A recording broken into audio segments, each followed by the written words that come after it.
You're listening to the Black Eagles podcast. Ahmet Dursun Sergen aldı. Sergen Bülent yan yana. Sergen Bülent. Sergen. Yanında Süper var. Süper'e doğru at. Süper gitti. Süper topu aldı. Sergen aldı. Gol! Gol! Sergen attı. Sergen attı. Şampiyonluk geldi. Sergen attı. Şampiyonluk geldi. İbrahim'in pası. Zuma. Şimdi Ahmet. İkinci gole gidiyor Beşiktaş. Ahmet.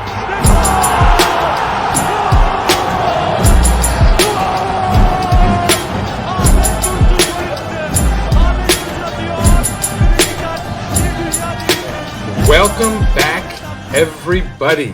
Episode 162 of Beşiktaş International's The Black Eagles podcast. I am your host, Sinan Schwarting, live from a lovely spring-like New York City. Back on an interesting day in Turkish football, of course. Of course, today, or I should say yesterday, it's late now, late at night, but yesterday, Beşiktaş visited Kasımpaşa, although they didn't travel far, of course. Kasımpaşa is a fellow Istanbul side. So yeah, of course, it was a huge game. I'll talk a little bit, as I tend to do, about what was sort of happening coming into this match. Where to begin? Let's talk about Beşiktaş news first, and I think we have to, of course, start by talking about what happened to our rival who played before us. Galatasaray visited Hatayspor and lost 3-0. And what's interesting is that Hatayspor was lacking Bupenza, who's been having a phenomenal season, and still lost. And on top of that, Hatay went down a man in the 79th minute. And again, still won, I should say. But so that was, of course, the big news for us coming into the match, obviously. So a chance to get a leg up on our opposition. On the other side of the news, of course, it was, I guess, where do we start with the bad news? I guess for folks who may not recall, Rashid Ghazal was suspended for having too many yellow cards, for accumulating too many yellow cards. So he'd be out. Additionally, as far as yellow card accumulations go, but Joseph, Valentin Rosier, Kyle Larin, and Necip all only needed one yellow card to be suspended for the upcoming match against Alanyaspor. So that would be sort of hovering over a number of players' heads. And even more bad news to the pile here. During the NT break, many folks will probably already know about the fact that a coronavirus outbreak seems to have occurred. Of course, starting from Fener players. If anyone knows Turkish football and didn't anticipate some sort of coronavirus scandal occurring while the option was there, then they should question if they really knew Turkish football. And of course, Fenerbahce would be the culprits as far as being, Agent Zero or whatever it is, Patient Zero. But so yeah, supposedly Irfan Can Kahveci and I forget who. Maybe I want to say Can. Who else did they have there? Anyway, don't want to harp on it too much. But basically, yeah, they brought coronavirus to the team, and I guess on the flip side, they should be down a few players in their upcoming match later today. And they'll be playing Denizlispor, which is both bad and good. Denizlispor is in the relegation zone, and that's the bad part. But the good part, of course, is that because they're in the relegation zone, they have a lot to play for. We'll talk about why after all of this. Now, to our opponent, there would be some news as far as the relegation zone goes. Prior to our match, Kayserispor drew and anger-inducing 1, giving themselves 32 points. Başakşehir also won, giving themselves 33 points. And so the reason all of those are important is because they all jumped ahead of Kasımpaşa in the standings, putting them in the relegation zone right before our match. So that, of course, would have given Kasımpaşa plenty to play for. Their side with certainly enough talent that should not be the case, even though they just gave their talent away for free to our rivals for some reason, pre-season. But anyway, I'll try not to... that just makes me so angry thinking about that. This team. Anyway, let's talk a little bit about this team. So, coming into this match, Kasımpaşa was not playing well. They had not won a match in quite a while. They had not won a match since February 20th when they beat Fatih Karagümrük. Since then, they had lost to Göztepe the following week. They'd lost to Trabzonspor 2-1. They drew Antalyaspor 1-1. Of course, Antalya, the classic draw team. They drew Konyaspor 1-1, and then they lost against their 2-1. So, they were certainly not playing well, coming into this in quite bad form. So, yeah, Beşiktaş would have wanted to get 3 points here. But, like I said, Kasımpaşa just entered the relegation zone, so they would be raring to go. Let's talk about lineups, I suppose. For them, the only real players of note that I can mention, their keeper is Ertuğrul Taşkıran, who was a former Fenerbahçe product, I guess we could say. I don't think he played much for them, but aside from that, their striker was Isaac Thelen, who was a 20-year-old Swede who's on loan from Anderlecht in Belgium. And he might make the hit list. I don't want to give any spoilers away, but he did some annoying things that I'll talk about. And so let's start talking about our lineup, which is, I think, the one that we really need to know about. And this was a weird lineup. And I think anybody who saw this lineup would immediately be criticizing Sergen Yalçın. And I like to come to the man's defense, typically, but I don't know that I can in this case. So Ersin was in the goal, fine. Domagoj Vida and Wellington on the back line, fine. Left back, Fabrice and Sakala, fine. Okay, Rıdvan Yılmaz was available on the bench. Still, perhaps having just come back from injury, not in top form, was sort of rusty in his last appearance. Okay. Right back, Necip Uysal.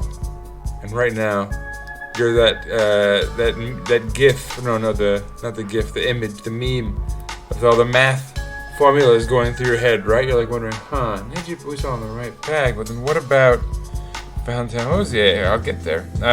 Midfield featured Joseph De Souza on the back, Atiba Hutchinson, and then Adem Ljajic ahead of him. And Kudu on the left side, no surprises there, with all the injuries and all that. And Valentin Rosier as our right midfielder. Very interesting decision. I don't know that he'd ever played in that position prior to this match. Kyle Larin up front in the goal. Again, no surprises there with Abubakar injured. And there's some news on that, is that he may be missing the next 2 matches, not just this one. And again, Cenk Tosun coronavirus protocols as alongside Dorukhan, because they were with the national side. So some pieces missing, to be sure. Especially, obviously, Ghezal and Abubakar because of suspension and injury, respectively. So yeah, that would be trouble, no doubt about it. And the kind of weird creative lineup by Sergen would be, curious, to say the least. Gökhan Töre was available, so you'd think he could start on the wing, on the right side, and Valentin Rosier in his normal position. For example, that's one that's one change that I would have made without really thinking twice. Alternatively, perhaps Adem Ljajic could have played on the wing. Obviously, the bad news as far as Aydin Hasic goes, for folks who don't know, is that he got injured during the international break, playing for the Bosnian under-21 side. And he did not just get injured, he ruptured his ACL, which means he's out for a long time, probably till, I'm gonna guess, just offhand, somewhere like next October, maybe November, maybe even to be safe, they hold it off till the following year, 2022. So certainly bad news, especially for any fans of the podcast who know without a doubt that he's a podcast favorite. My daughter has his shirt because it's kind of funny. She simply said that she wanted the player who was closest to her age, so he was the youngest. So that was the logic to that one. But I also have his shirt because, like I said, I thought he was the best prospect we had on the team. He may still be. The injury sucks, but we move on. Anyway, so yes, what that means is that, of course, there would be some complications with the roster, but I don't know if Sergen didn't go overboard there. But nonetheless, let's talk about this match. We would get going, and it would be clear right away that Beşiktaş was not gonna do this thing very well. They were not gonna play well. It was gonna be sloppy, and it was, to say the least. 9th minute, Talen, whatever, the Swedish striker would have a touch that was, I would say, 75% luck on a back heel. It would go perfectly into space for Hajdinovic to run onto. His shot would not be particularly good. Ersin, on the other hand, with some good positioning, would make the save. It would be a comfortable save. The positioning was the highlight for him there. On the 12th minute, another counter. Again, this one would drop to Telen, and he would try to dribble, although Ersin would come out really well, advance and clear the ball nicely. So Ersin active very early, showing his ability in sort of saving us some embarrassment. You'd think, and yet somehow in the 18th minute, off of what I can only describe as an assist from Necip, Necip basically just passed them the ball. Aytaç Kara, the left-footed player, with his right foot would send in a heck of a shot, to be honest. I can't say anyone like Ersin was to blame. Or even on defense, like it really was just a wonder strike, and there's no denying that. Although, again, Necip gave him the ball for some reason. But one thing I can certainly say is the BeinUSA announcer is apparently not a Beşiktaş fan, because he goes woohoo after they score, literally with the little high-pitched squealy voice, and it made me want to throw up on the one hand, and also made me sort of violently angry. I certainly think that was not a very professional commentator job there, or job of announcing by BeinUSA's commentator, and I hope, I don't know. I hope they don't put that guy in Beşiktaş matches. That's for sure. Whatever. He was not a very good announcer on multiple fronts, and so I don't know if I want to. I don't even know the dude's name, so whatever. It is what it is. Hate to sort of fire shots in the dark like that, but I'm just gonna say the guy sucks. 20th minute, Valentin Rosier would finally, of course they would score. They'd be up 1-0 now. So that would obviously put sort of the fire under our butts a bit. And they were. I will say that up to the 20th minute, I think possession was like 51% in their favor. So it wasn't just their goal. They earned it. They deserved it. And we were playing like butt, frankly. 20th minute, Valentin Rosier would find Kyle Larin with a hard cross. A little tough for Kyle Larin to control. He does quite well to control on a sort of one touch to bring it down. Second touch on a volley, he swings, and it's saved, unfortunately. Keeper does well positionally there. Arturo does well. The former finale, again, I'll mention, terrible keeper, except apparently against us when we're in a title race with his former team. 28th minute, a terrible pass would drop to Kyle Larin, who sort of caught off guard but does well to get onto the other end of it, and just doesn't have enough space between him and the keeper to really do anything of particular interest. The ball goes straight to the keeper, and another wasted opportunity by Kyle Larin, and both are kind of like he did good and bad on both touches, so you don't want to give him too much guff. But on the other hand, you would have loved to have seen a bit more. 35th minute, Domagoj Vida misses a header poorly, I will say. He poorly misses a header, and it drops to Kumsun, and luckily he is not very good with his head, apparently, and so that one skews wide, and we are spared some blushes of going down 2-0 at that point. Bad defending by Vida there, which I wanted to highlight. 37th minute, again Kumsun would bring a ball down and force a save from Ersin. He did pretty well, I thought. 43rd minute, so yeah, like despite us taking the game a bit more after their goal, again, like you will note that they've had more of the opportunities than we have still since then. Until the 43rd minute, rather, Adem Ljajic with a really kind of actually intricate, lovely run through various players, finds himself behind their defense, sends in a cross, sort of Karam's crazy up high, drops down as slowly as possible, somehow perfectly onto Domagoj Vida's head, and he would miss.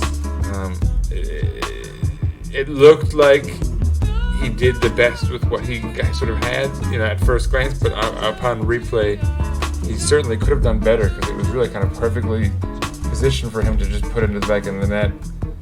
By luck, of course. I don't want to give Adem Ljajic too much credit there. The run was nice. The pass was just a crazy deflection, but Vida should have probably put it away. Doesn't. 46th minute, right before the half, so a little bit of extra time. Atiba, with a lovely little run, gets around his man along the right side, sends in a pretty decent cross again to Kyle Larin. This time, again, Kyle Larin skies it. Tough chance, honestly, a little bit behind him. Whatever, it is what it is. Probably could have, I think Kyle Larin could have done a little better, but we've seen better, perhaps with luck. But anyway, we go into the half, down a goal.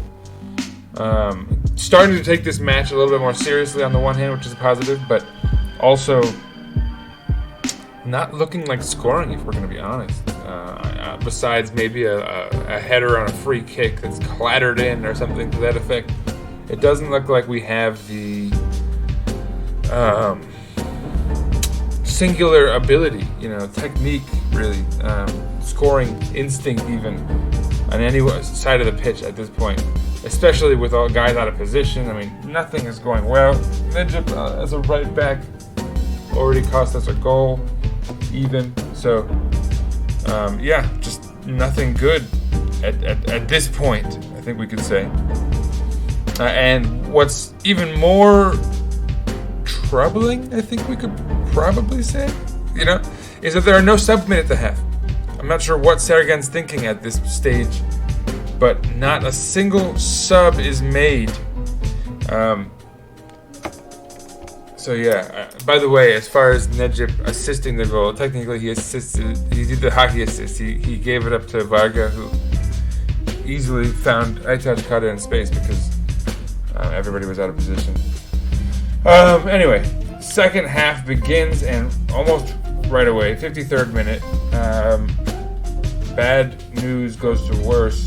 This Isaac Tellen, whatever, player, gets contact right outside of the box, and it's whistled as a free kick. They look at it at VAR and decide it's a penalty. Now, not only is that dubious in terms of the fact that I think it might have been outside of the box, for me what's most dubious about it is that it's not a penalty. It's not even a foul. Isaac Tellen, instead of playing the ball, advances his foot almost away from the ball in order to initiate contact with Wellington, who, to be fair, clatters into him like a moron because Wellington is, I don't know what the word is, like a bull in a glass shop. What is the term there? But anyway, yeah, he's not the gentlest of players, obviously.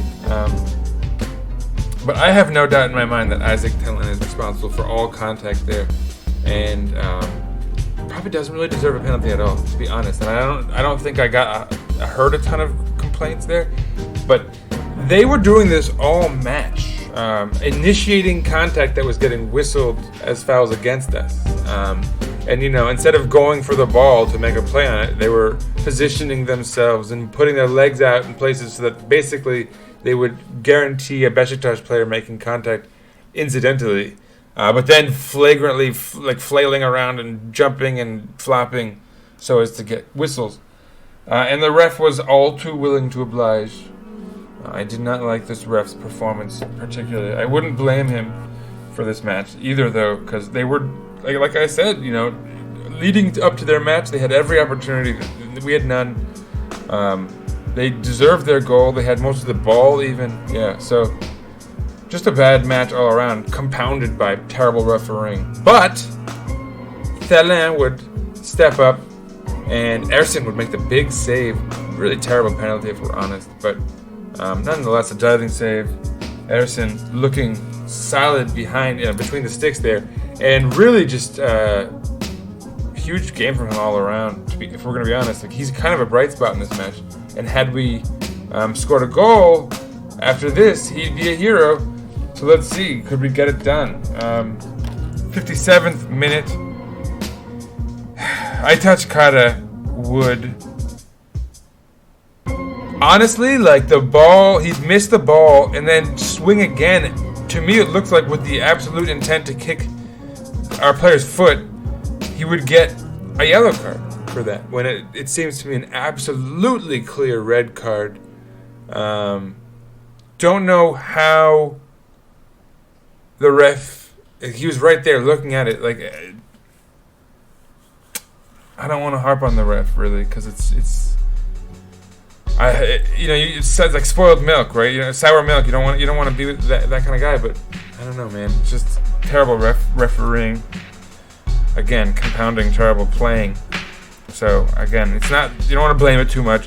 Anyway, also in the 57th, right after that, 57th minute, Gökhan Töre would enter the match for Adem Ljajic, which nobody would have wanted to see that.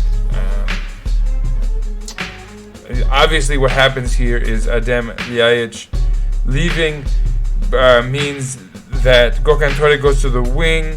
Valentin Rozier slides back, and Necip moves into the center of the midfield. But so now we're playing with three defensive midfielders. Again, we didn't do that against Fenerbahce with a lead late in the game, but apparently losing to Kasımpaşa, now it's time for three defensive midfielders. It's just weird, man. Okay. Terrible substitution, in my opinion. Not that I think Gökhan Töre not only was the right man to bring in, but should have started this match. And he would play well, of note. But Adem Ljajic was not the man to bring out at all. I think perhaps Necip was. 66th minute.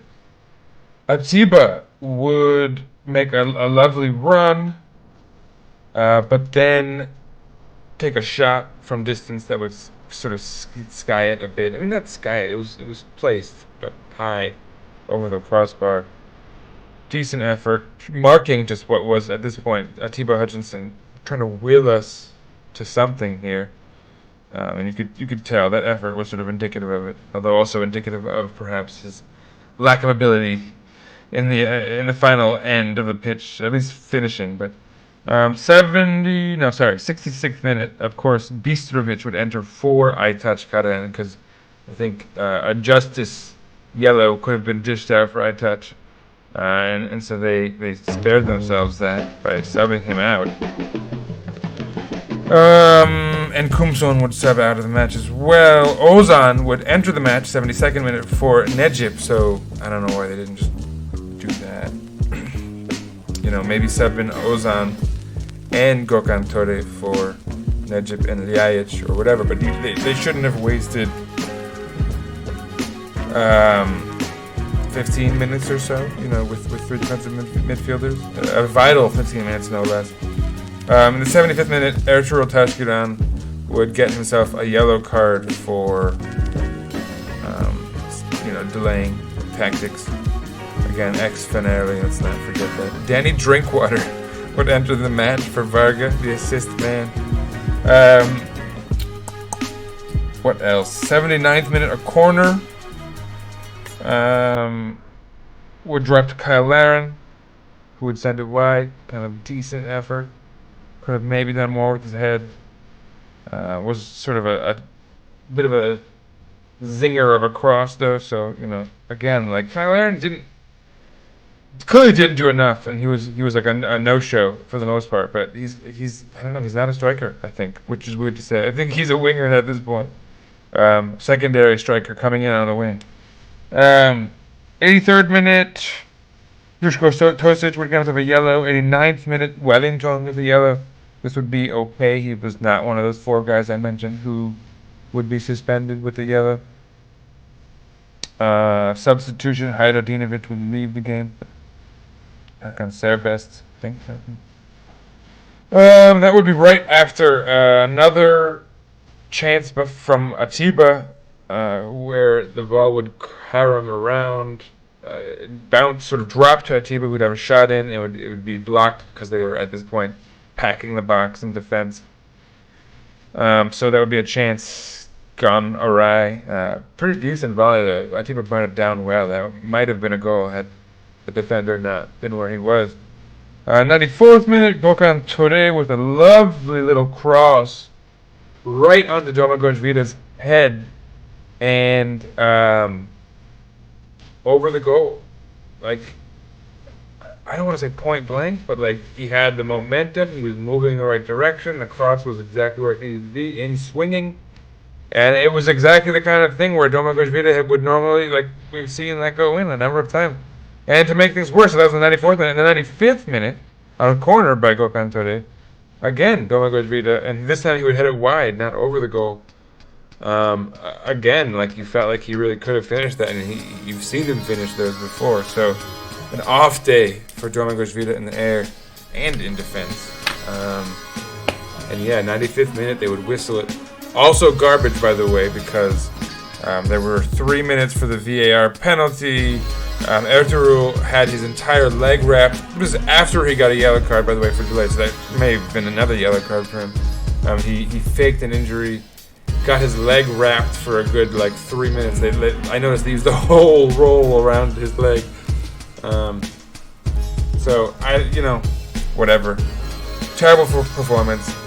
Final whistle blows in the 95th minute. Game is over, and we've lost 1-0, and we've lost the opportunity to go up further on our rivals Galatasaray, and we've lost morale, and we've lost a weekend, of joy, if you will. Sorry, organizing my notes here. Quite a roller coaster for me personally. I watched the Knicks win by 44 points on Saturday, to watch us drop a heartbreaker against Kasımpaşa on Sunday. Terrible outcome for Beşiktaş. just terrible, frankly. Just terrible in all ways. Let's talk about stats. Let's just cut right to stats. Just so unhappy still. It was really a dour end to the weekend, I think. I mean, on the other hand, here's my thinking. I'll take a sip of water and allow us all to ruminate for a moment.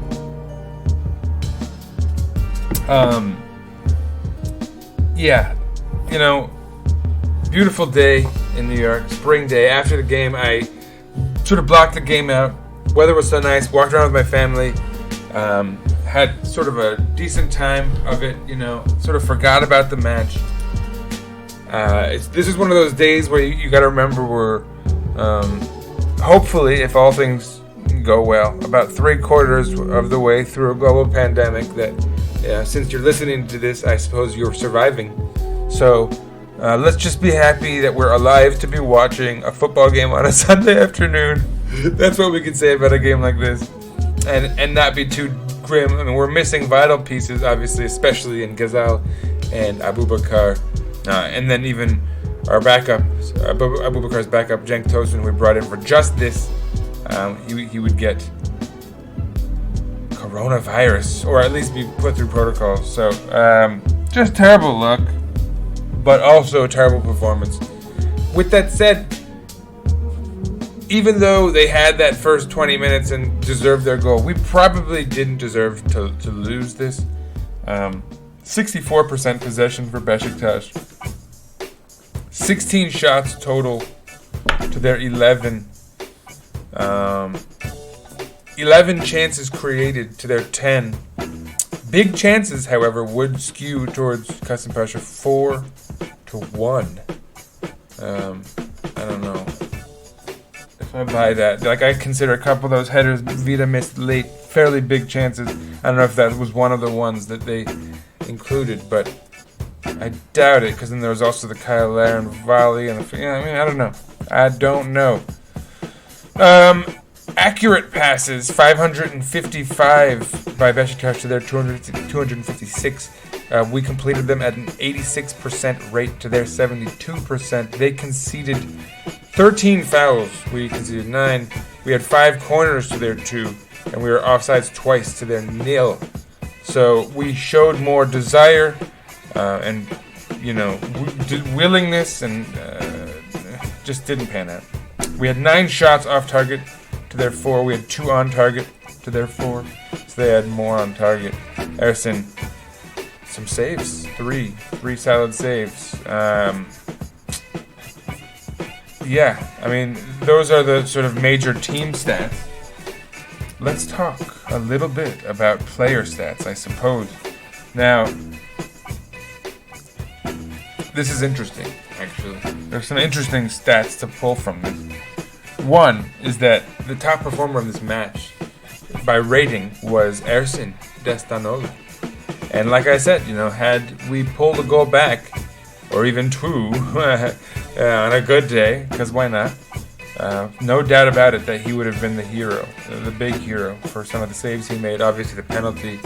Our next best performer was Atiba Hutchinson. Let's talk a little bit about what he did for us. He completed 78 passes at an 89% rate. He created 2 chances, had 3 shots, both off target. But that's kind of what you get typically with him. He won 8 duels and lost 1. So 8 of 9. Really fantastic work in the midfield. Trying to find any other sort of key stats here. I don't think there were any other good ones. He had 2 interceptions. He won the ball aerially even once today. He made 11 recoveries, getting the ball back on sort of loose balls or coming back for him. He blocked a shot even. He completed 3 out of 4 dribbles. Statistically a fantastic match. And I don't think anybody would disagree that he was probably our man of the match, if not Ersin. And another interesting stat here, our next best rated player was Fabrice Nsakala. And I was sort of I'm always weary of all the criticism he's gotten, and I've noted that he's played well even in these matches where we haven't gotten the results of late. He completed 87% of his passes. That's not bad considering he does a pretty decent amount of crossing. He created a chance. 44 accurate passes at an 87% rate. 2 crosses completed. 6 long balls. He won 8 duels, lost 5, so not perfect there. 8 of 13, but pretty decent, honestly. He was 1 of 1 on his dribbles. He won 2 out of 5 aerial competitions. So that's always kind of, I would say that's one of the major weaknesses of his game. He made 11 recoveries though, so he was active actually. So statistically, had a good game. His side didn't let up any goals this week. So I think we all are infatuated with Ridvan Yilmaz, and he's a product of our team, and he's a Turk, and so we all want him to be the guy. But I don't like how people throw Nsakala under the bus to the extent that they do. I don't think he's nearly as bad as people like to make him out to be. He's obviously not a great player, and maybe not even good enough to be a Beşiktaş player. But at least I would disagree with that. I think, especially in terms of depth, when you have a guy like Ridvan who's young and a little inconsistent, I think Nsakala is almost an ideal pairing. In that it's all right if he loses the position too, right? Nobody's gonna be too heartbroken. Joseph de Souza was sort of mediocre in this match. I think we'd all agree. He completed 72 passes at an 87% rate, had 3 shots, all of them off target. One of them was blocked by a defender. He won 3 out of 5 duels, which, not bad. He blocked a shot as well. Only made 5 recoveries, which is sort of one of his strong suits typically. He won 3 out of 5 aerial duels. So, just kind of a meh game from him. 93 touches, so he was active, but not one of his better matches, unfortunately. Nkudu. Let's talk about George Kavet Nkudu's stats. I think a lot of people would have had him as their one of their worst performers of this match. But what's interesting is that he certainly did not pass the eye test. He had a poor performance by most of our metrics, but statistically, it was not a terrible performance. He completed the most dribbles in the match at 4. He completed 85% of his passes, which, at 45 passes were accurate, so that's not bad. 4 shots, all of them were off target. 2 of them off target, 2 of them blocked. Only 1 of 4 crosses accurate, which is, I think, where I think most of us will have been most disappointed. But he completed 2 out of 3 long balls. He had no key passes, which I think is obviously also where a lot of us will be disappointed. But he won 9 duels and lost 7, so 9 out of 16, which is pretty solid. He put in an effort. He put in a lot of effort. He completed 7 dribbles. Or I should say he attempted 7 dribbles and completed 4. So, like I said, the most in the match. And not flawless. He was dispossessed twice. Not great there. But he also had 10 recoveries. He was 1 for 1 in aerial duels. So, I think what the problem was with his match is that we needed more from him in particular. He was our offensive spark. He was the guy that, given other guys were playing out of position, Laren is a guy who needs, not to be too rude about it, but kind of needs things presented, gift wrapped, if you will. And so, Nkudu was the guy we were relying on, perhaps most of all, to get it done. Next to maybe like Adem Ljajic and Atiba, who really did come through. And Nkudu did not, unfortunately. Gökhan Töre had a pretty good game statistically. I won't really go into it. Necip did not. This is where it falls off. Domingos Vida did not. Wellington did not. Valentin Rosier did not have a good game statistically. Adem Ljajic.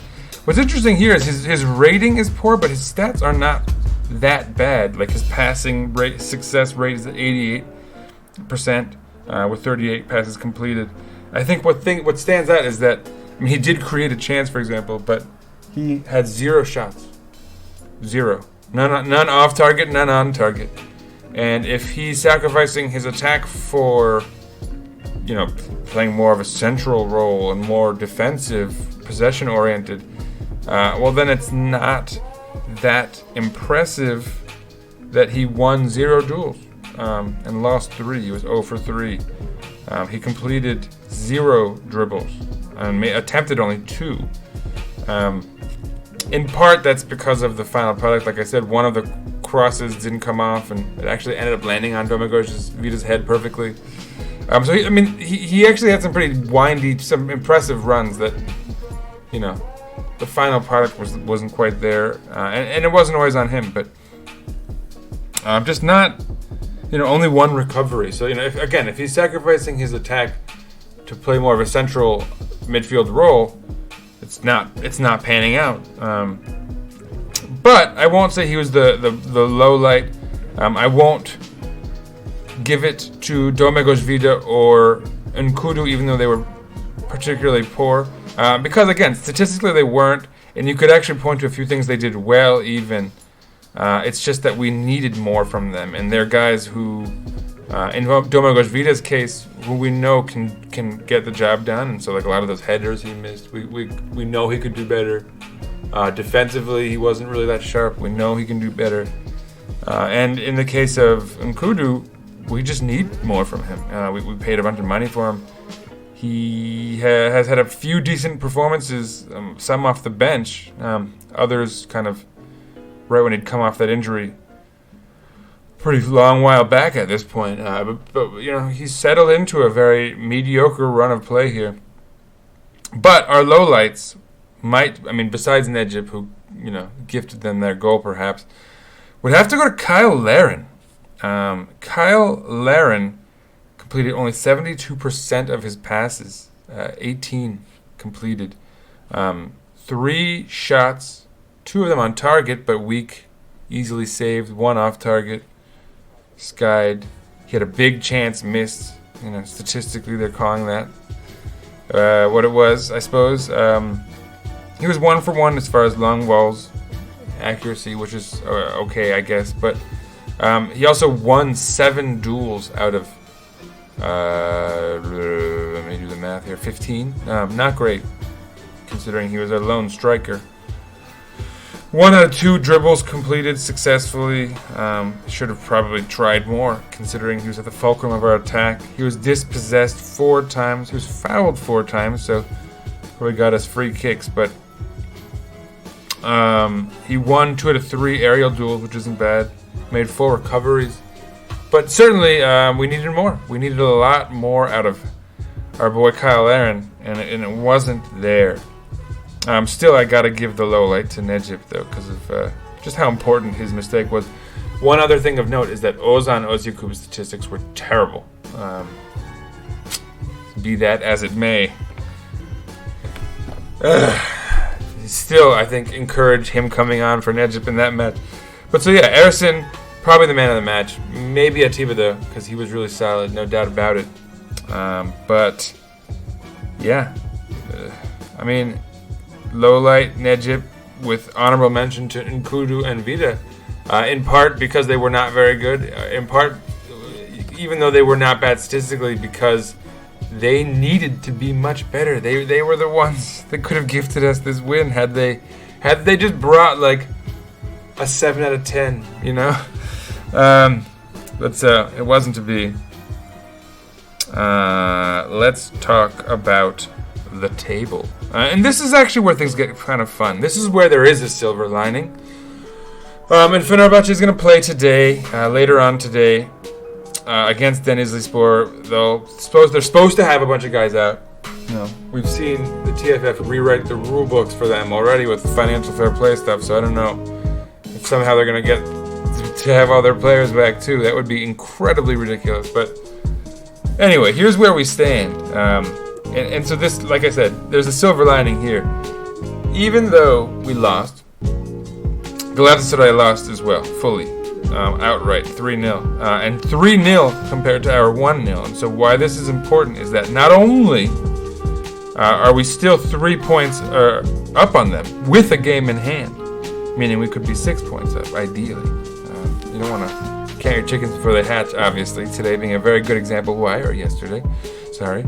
But what's important to note is that the goal differential now, we have a 32 goal differential, and they have a 31 goal differential. So we're actually up in that category as well. So all tiebreakers right now go our way. So that's good, right? Additionally, Fenerbahce, although even if they won today, they would be back 2 points, for a moment here. But they'd also be back to being a game, to giving us a game in hand. So right now we're level with 30 matches played, and we have a 5-point advantage. So after tomorrow, it could be dropped to 2 or 3, or it could remain at 5, ideally. But knock on wood.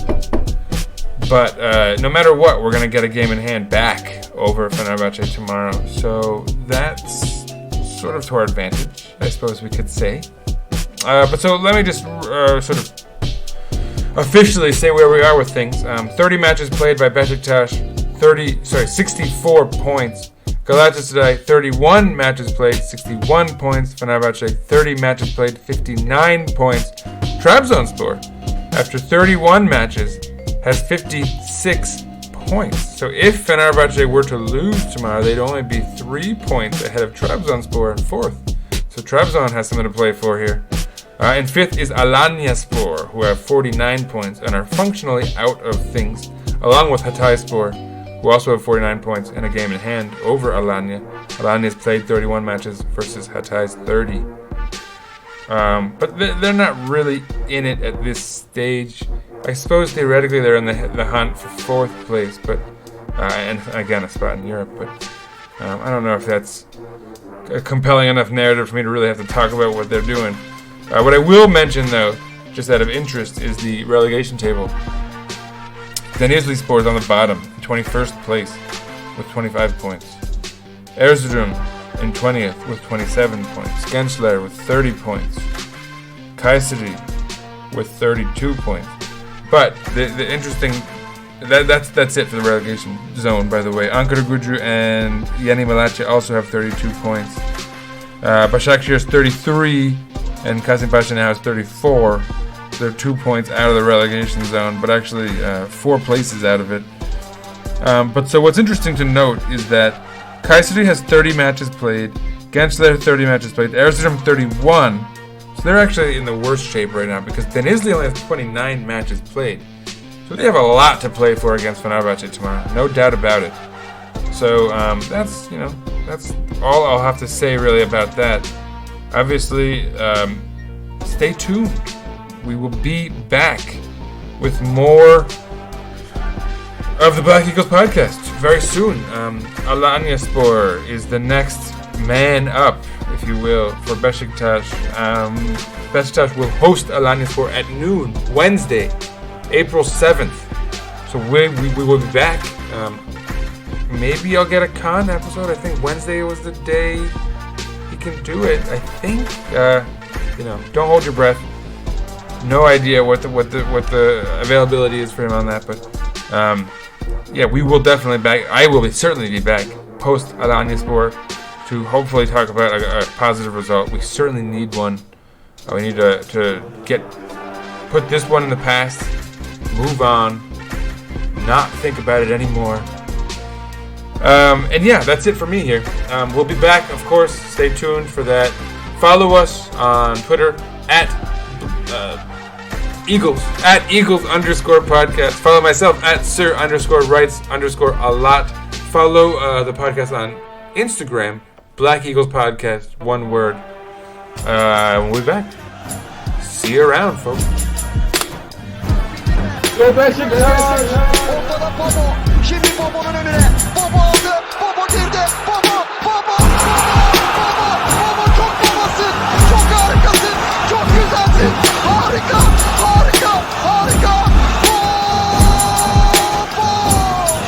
2-0.